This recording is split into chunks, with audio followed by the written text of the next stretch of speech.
Chapter 1. The Clue of the Golden Goblet. Miniature cats! Breathes there in all the world a mouse who is not stirred by those two words? Did the miniature monsters actually exist? Our leading mouse scientists were not certain, but they all believed the answer would be found in the Orient.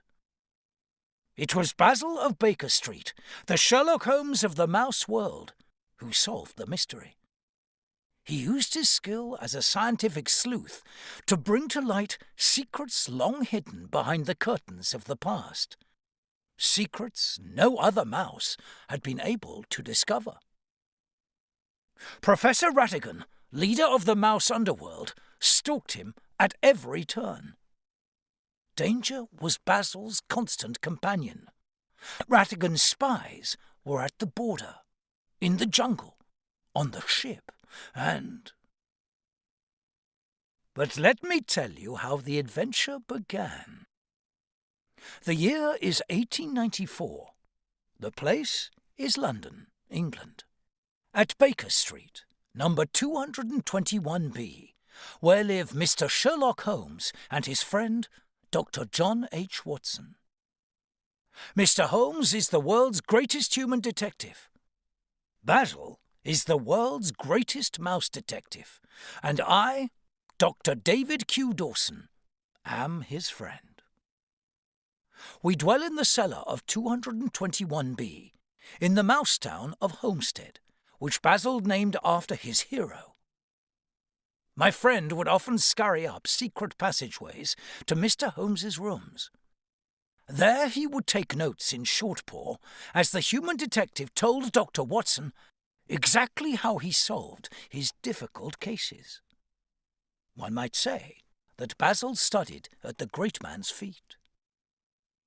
Did Mr. Holmes ever see his small admirer hidden in a corner?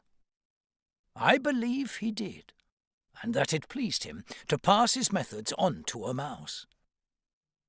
And such a mouse! I am of average height, about 5 inches tall, but Basil towers a full inch above me. My notebook is crammed with accounts of his cases. I am a busy doctor, but whenever possible, I take pen in paw to write of his achievements. Would that I had time to narrate them all. There was the mystery of the bald-headed mouse, a bank director.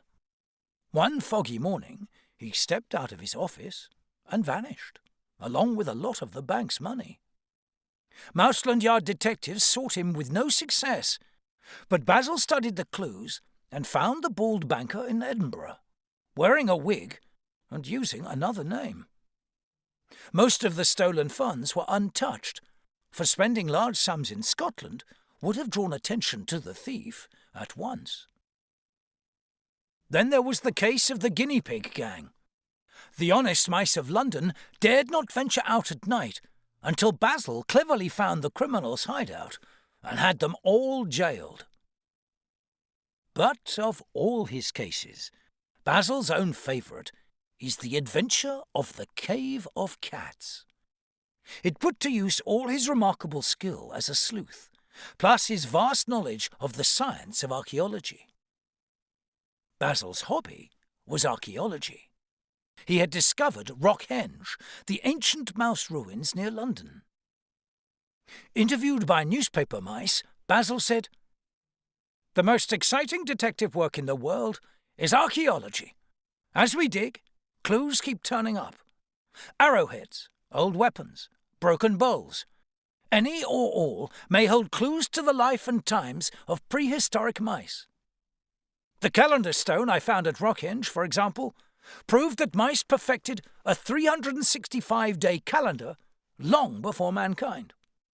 Clearly, archaeology is the highest form of detective work, for lessons we learn from the past help mice to build a better, brighter future."